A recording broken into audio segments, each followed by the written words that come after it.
Hi, welcome to Watcher DM. I'm Gabriel, and today I'm continuing my series of flip through and review adventure review things. Today I'm covering The Tomb of Black Sand.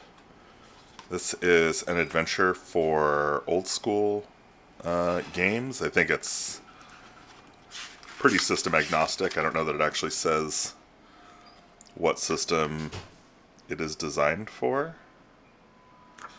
But it's printed in Canada, and the artist who made it, the artist who did all the illustrations was Gabriel Hernandez. He has the same name as me, so we're obviously best friends. And yeah, I was excited to get this from Swordfish. So Jacob Hurst over at Swordfish Island, I think. Yeah, Swordfish Island LLC. Printed this adventure up. And it is cool. It is a very beautiful adventure. I think, yeah, it says old school sensibilities here. It's play tested. It's good for kind of more convention play, I think. And that tracks. When I ran this adventure, I ran it using the Shadow Dark rule set. So it's nice. They start off here with some hooks. There's like 6 of them. And they're pretty good. They don't necessarily all... they're not all equal. Also, I guess I probably shouldn't start there. I should start with the end papers, which have this beautifully illustrated map. And you've got your... love this feature. Room and what page it's on. Love that. The actual map, like numbers and stuff, pretty easy to follow. And then, yeah, a little blurb up here about what is going on, kind of the general description of the adventure or the dungeon. So this is the Black Pyramid. Got some amazing art here of the Lich who kind of runs this place. There's an overview, which is solid. Plugs and sockets, so this is how to kind of plug it into your own campaign world, if you're running this in a campaign. And then a cold start, so this explains how to run this adventure without any campaign hooks. You can just kind of get people right in. And I really like this kind of setup, although this though this is what I used, it did not go as smoothly as this, but that's fine. Like it was still very good guidance, I think. And then the amulet fragments. This bit took a little bit of grokking. I had to really kind of think about it because these moon amulet chunks appear throughout the dungeon, and there's different places to find them. And the party kind of can't escape the tomb without them, or without at least some of them. And then also the doors inside the dungeon open when you have certain ones.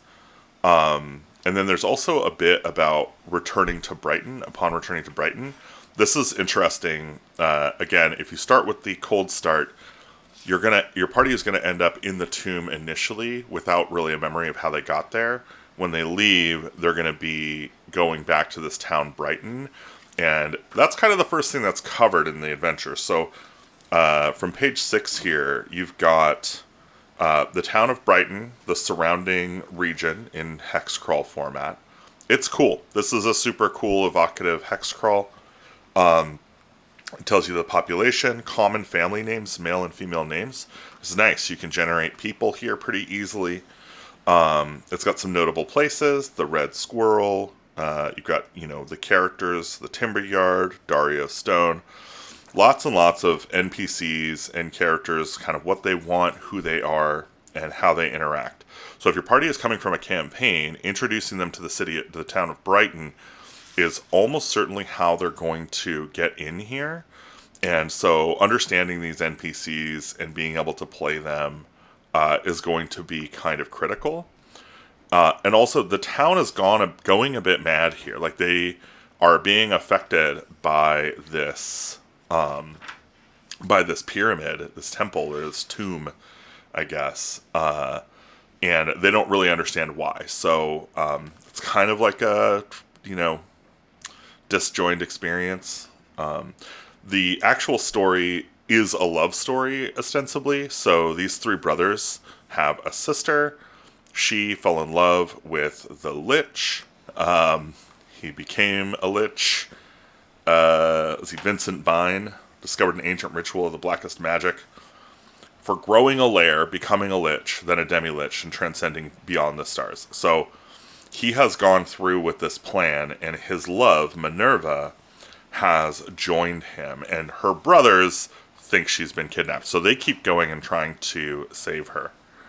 Now, they have been cursed, so that every time they're exposed to full moonlight, they turn into werewolves, and they go crazy, and then they wake up the next day back in Brighton, wondering what the heck happened. These guys were kind of hard to adjudicate, but we'll get to that. So then you've got the Tomb of Black Sand. This is a reproduction of the map, obviously, and the description there. You've got your rooms. You've got sights and sounds. This table looks awesome. I actually found it a lot less useful during play, mostly just because I kind of kept forgetting to turn to it and kind of roll and do stuff with it. I felt like Shadow Dark already kind of has plenty of tension built in, which is because of the light source stuff. So I felt like this kind of didn't end up showing up as often, and I would have loved to have used it more. I think it's a really good table. The ritual itself involves these candles, and so the party being here with the candles and like showing up in the niches and stuff, or you villagers showing up in the niches with these candles, which they can get from the church back in Brighton, is all part of the ritual setup. So there is a ritual going on. It's being enacted by Vincent as the party finds this place. And then, there's the key locations, the sand, the final spell, the candles, St. Anya, and getting stuck. So this kind of describes the whole flow of the ritual, the sacrifice flow. Right, so this is it's a very kind of clear breakdown of how the sacrifice and the ritual is supposed to work. And then Vincent has some other BS that he'll do. That's kind of fun. And then, it goes and talks more about the sand, the skulls snatching. There's a suffocating mechanic, so that if you get pulled into the sand, you begin to suffocate. This is a little fiddly. I only pulled a couple PCs into the sand at any given point. It was fun. It was interesting. It was another hazard. And then, great design here, by the way. So we're talking about the first kind of entry area, and we get the area, location descriptions with traps, doors, pits. It's very, very well organized, I would say. And you've got the picture of the map on the page. I love you. Thank you. This was so effing useful. Jesus. Why don't more adventures do this? This is just so stupid useful. There was a little bit of kind of fiddliness with the amount of formatting, the text formatting that was going on here. Makes it a little bit hard to kind of, the point of doing this kind of formatting is to make the text easier to kind of read at a glance or understand at a glance. I didn't find that necessarily to be the case. I felt like they kind of went a little bit overboard with the text formatting. But whatever, it was an excellent effort, and for the most part, it works really, really well. The moon pool is kind of the next section. By the way, this whole area, there's the secret over here that the party, if they find it, it kind of shortcuts the dungeon in a way, although it does not do them any favors. And then these are where they're likely to start if they're in the cold start.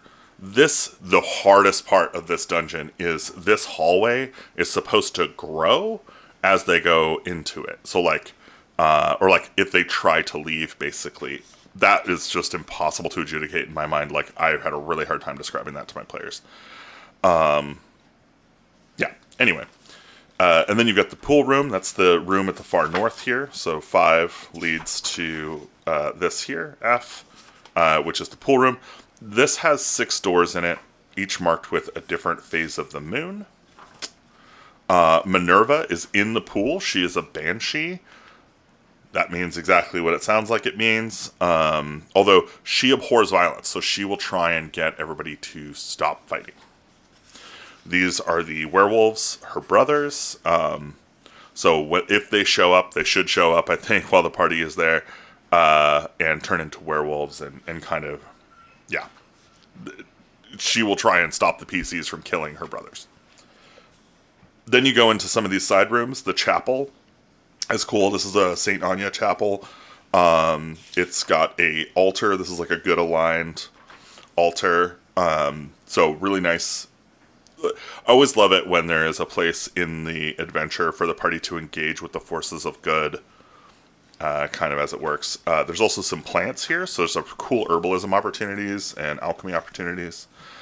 There is the warehouse, which is this whole section up here. There's some pretty nasty stuff up here. There's a flesh golem, a bunch of treasure up here, and yeah, this is probably the most frenetic, kind of chaotic place that the party went through while they were going through. This guy's nasty. Look at that art. Ugh, so good. That's your flesh golem. He gets its own spread. Perfect choice. And then you got Vincent's Chamber. This also was a pretty nasty fight. Realistically, the party is not intended to fight or survive the Lich. In my case, I was using the stat blocks from Shadowdark. And Shadowdark, you can beat a Lich if you're kind of clever and likes, a little chonky. And my PCs certainly were. But this is the Vincent Bind stat block that's provided. You could totally use this stat block and probably TPK your PCs because this guy's kind of thick. Like, he's tough. He's no pushover. And then we've got body processing. So this is the place where the sacrifices are processed and turned into the candles. Pretty nasty stuff.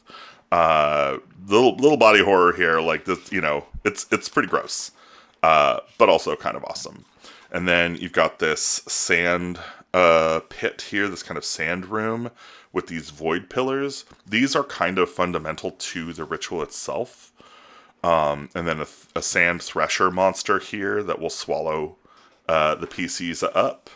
And then a treasure room. Now, I was saying before that the PCs can kind of circumvent this.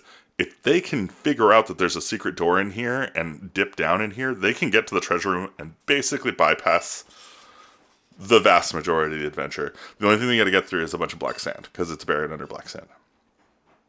And then, yeah, you've got Thomas Quarters.